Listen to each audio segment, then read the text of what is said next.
Unlike when I was a kid, which feels like a million years ago, there are now loads of different ways to document skateboarding, and each one has its pros and cons that we're going to walk you through now. So first up, we have the smartphone. Now these days, this is normally the entrance point for filming skateboarding. They're accessible, easy to use and always on your person, and the quality is getting better, especially with the new wide angle features. But the other great thing is you can post instantly to social platforms. Nice one. Next up, we have these little sport action cameras. These pocket-sized, robust, purpose-built cameras are great for getting close to the action. Their built-in wide lens are designed for extreme sports. However, similar to the smartphone, the lack of lens option and camera setting variation is limiting. The microphones are built to go underwater, which means they're kind of muffled and you get a very dead sound. But still, nice little camera. Now, love it or hate it, this thing is a bit of a legend. The VX1000. Or in this case, the VX2000.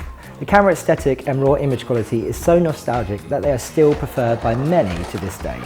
But it shoots 4:3, which, well, let's face it, it's not HD, is it? So the VX series stuff also has a handle which makes it far easier to shoot lines with. Nice little forward-facing microphone. Also, you can change the lenses. Look at that thing. I've smashed one of these and my friend never forgave me. Next up, and probably one of the most popular ones these days, is the DSLR or the digital SLR. You have to buy a wider range of lenses and accessories, but this investment gives you so many more options for creativity when you're out filming. You can start changing the settings, changing the shutter speed, the frame rate, and messing around with it to really create your own aesthetic. And you can shoot 50 frames a second, sometimes some of them will do even more. It's easy to play back and to save clips, but you do need to get yourself a handle. You can pick up one of these things for about 15 quid.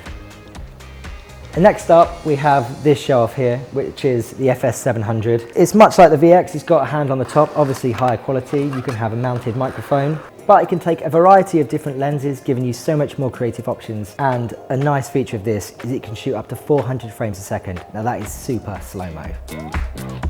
The most important thing to remember is that whatever you can get your hands on, you can always get great results. Getting to know your kit and its possibilities are key to becoming a good filmmaker, and there are no limitations to your creativity.